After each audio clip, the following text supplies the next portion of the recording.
Westmoreland County has many things to offer its residents in the way of culture and entertainment. In particular, we as residents are very lucky to have the Westmoreland Museum of American Art right in our own backyard. At the beginning of the 2019-20 school year, Franklin Regional was approached by the Westmoreland to partner with them as a way to provide FR middle school students with an art experience second to none. Today, FR in Focus will visit with the museum with one of our arts instructors to discuss this innovative partnership that has FR students experiencing art in a new and unique way. You won't want to miss this, so grab a cup of coffee, kick back, and join us. FR in Focus is coming your way next.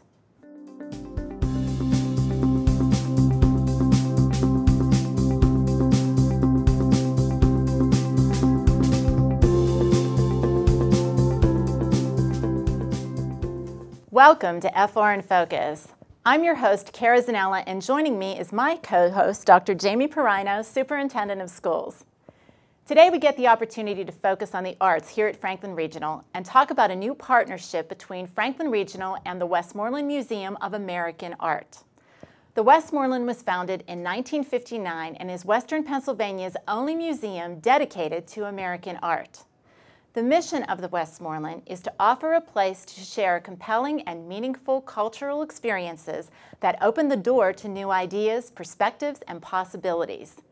The museum holds an inspirational collection of significant American art that has been amassed alongside a strong exhibition and educational program. That's right, Cara. If you have never had the chance to visit the museum, you are missing a real opportunity and a chance to experience not only American history, but artistic creations made by some of the world's greatest artists. Joining us on the set is Bruce Palmiscno, one of our art teachers at Franklin Regional Middle School, and Joan McGarry, Director of Education and Visitor Engagement at the Westmoreland Museum of American Art. Welcome to the show, and thanks for joining us today. So Joan, as a history person, I love to visit the museum with pieces from Rembrandt's picture of Washington through Teenie Harris and his great works and documenting history in Western Pennsylvania. It's fantastic, but there are so many programs and so many exciting things that happen every year at the museum. What's new? What's exciting at the museum that our viewers may want to catch coming up in the coming months? Okay, so actually things are constantly changing and we're always bringing in new programs. So if anybody goes to the website, that's a really great way to keep up with what we're doing. I'm responsible for a lot of the public programs and educational programs, and even I have a hard time keeping track because we're doing so much of them. But we are closing an exhibition currently, and our next exhibition will actually open up mid-February. It's African American artists in the 20th century. So a lot of history related to that, since you mentioned history in particular.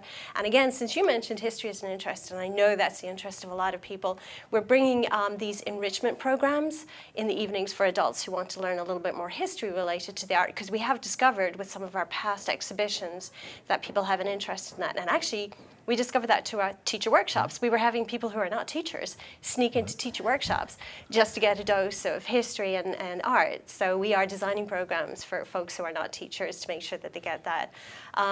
Let me see, at the first Sunday of every single month, we have a community day, which is very family-oriented, but it's suitable for all ages.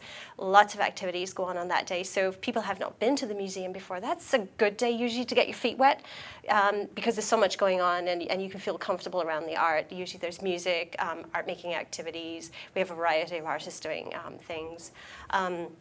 I can tell you personally, I'm working on 3 new educational programs that I'm excited about. Hopefully folks in the community here will want to keep an ear out for this.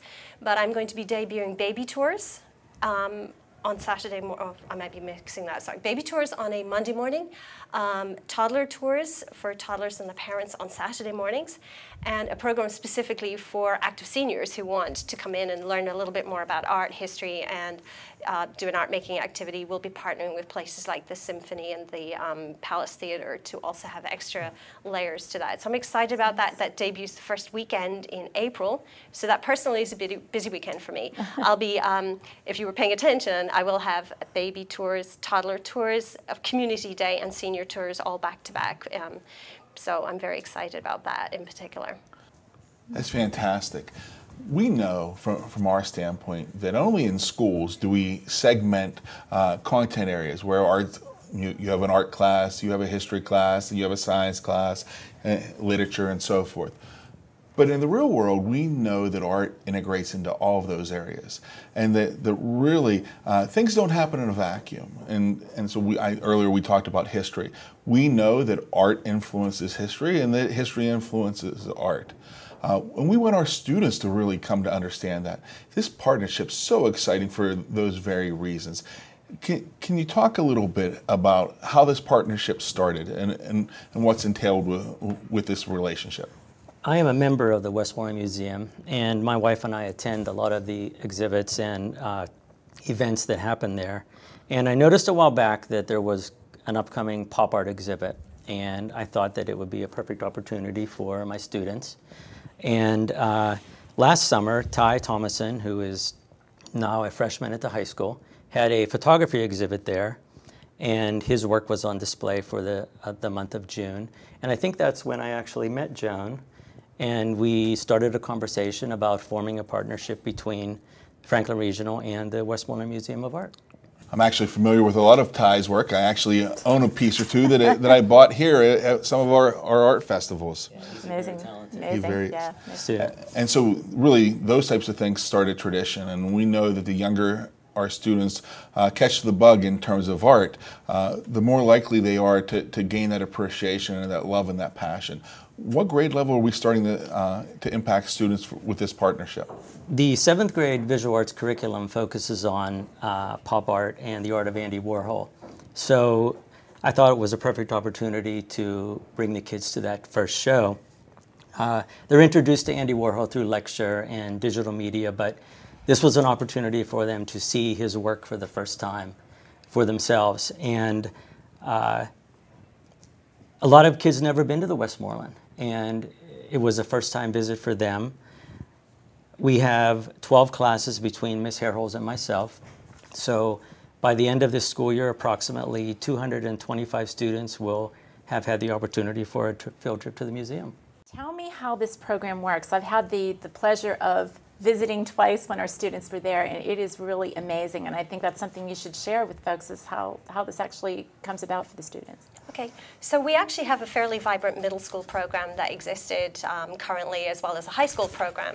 And what I did when Bruce and I were talking was really just mesh the two of those together, and then brought in the pop art and the Andy Warhol in particular, because that's not naturally a focus for a lot of the other groups.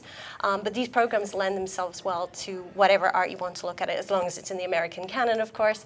So basically, the way this tour works is we do a lot of activities that are based in the galleries. That really helps to focus the attention of the students. It gives them ownership over what they're doing in the galleries, ownership over the conversations they want to have about the art.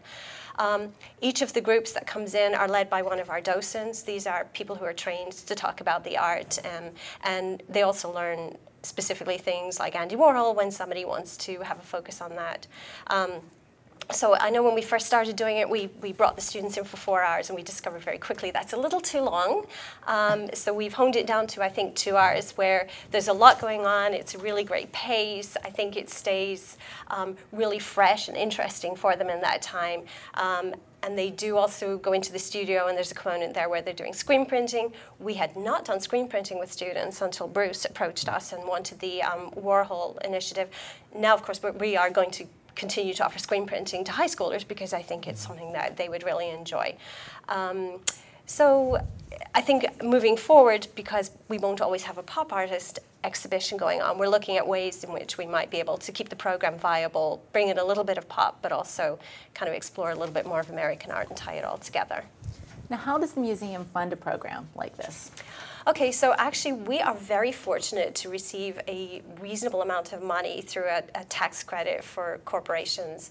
So it's called the Educational Improvement Tax Credit. So businesses that give us funding for our educational programs receive a tax credit for that. That helps us to pay for busing. It covers the entrance to the museum. It covers materials for the studio in particular. It helped us pay to make the screens. We now own the screens and can change the images on them. And also, I have to say, Franklin Regional School District was also very generous in helping to fund this initiative to get it off the ground. Yes. Mm-hmm. What are some of the experience that our students have had so far as a result of the partnership? In October, our trimester 1 students got the opportunity to see the pop art exhibit of John Van Hammersveld. He is a California pop artist who created the iconic Endless Summer poster. Our second trimester had the opportunity to see the annual Associated Artists of Pittsburgh exhibit, and they had a chance to meet Christopher Ruane, who is an FR grad, and he talked to them about his augmented reality art and photography. And he was there that day, and he demonstrated his app, and the kids got the opportunity to take a look at how his photography comes to life. That was amazing. I was there for that. It was great. And both groups got to tour the permanent collection and got to get involved in some hands-on activities. Self-screening, which was really fortunate because we do linoleum block printing in 7th grade. So this was a whole new printing process for the students as well. And then the last trip will be on Friday, April 3rd, when we'll take the 3rd trimester to see the new exhibit then. Nice. So we have a great start to something very special. Where do you take it from here? What's next in terms of the next phase of this project? Joan and I plan to meet again this summer at the end of this school year and sit down and evaluate the program and discuss what we could do differently, what we can add to it, because I'm hoping that this is just the beginning and each year may be built upon what we've done so far. After the winter break, I had a 7th grade student come up to me and say that he brought his parents to the museum over the holiday. Great. So that was perfect to hear, because one of my goals is to introduce my students to the Westmoreland, and he was able to share that with his family afterwards. So I thought that was pretty special. Yes, that's great. I think it's real exciting, especially when our students are now getting their parents and relatives involved.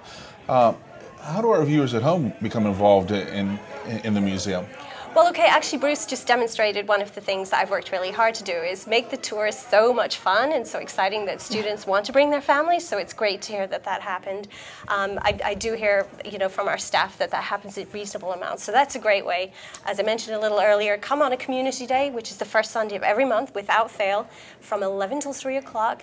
It's a great way to experience the museum and get comfortable with us. Also, when you're there, you can pick up our Perspectives magazine, which outlines all of the programs that we're doing. As I said to you, those are constantly changing. Visiting our website, which is www.thewestmoreland.org, is also a really great way to kind of take a look at what we're doing, to see what's going on. For people who like eating out, we do a culinary experience every 3 or 4 months, which is related to our special exhibition. So we bring in a celebrity chef, and we have a speaker come in, and usually the food is just really incredible. It's something that you wouldn't find in most of the other restaurants in Greensburg or out in Westmoreland County. So that's an exciting way, and also a great way, I think, to come in if you're not comfortable looking at art. I always tell people you do not need an art education, you don't need an art degree to come in and enjoy an art museum. You just need to come in and have a little bit of fun with it and find some other entertainment that will help you maybe relax a little. Another program that I have, which is really great for adults over the age of 18, although we have had some teenagers come with parents, is something called a pop-up studio, which is once a month on a Wednesday. And that's a studio experience where you're just sitting, relaxing with friends, making art together. Nobody's graded on it. Everybody makes something that sort of looks the same but is a little different, so you have complete ownership over it. That's another great way to kind of get your feet wet in the art museum. We do a lot of things like scavenger hunts, which make it fun to be up in the galleries looking at art, so that you don't have to have a conversation about why the artist did what they did so much as just find a piece and kind of marvel at how fabulous it looks. Wow. Yeah. Well, unfortunately, I think we're out of time today. But I want to thank both of you for the outstanding work you are doing in terms of building this partnership to benefit the students of the Franklin Regional School District. Very appreciative of your efforts. Thank you. We've enjoyed it. It's been great. Thank you so much. And a special thanks to you, our viewing audience, for joining us today. On behalf of Dr. Piraino, our guests, and the entire crew here at FR in Focus, we look forward to seeing you again for our next show. Until we meet again, FR in Focus wishes you a lifetime of learning. Thanks for joining us today, and have a great day.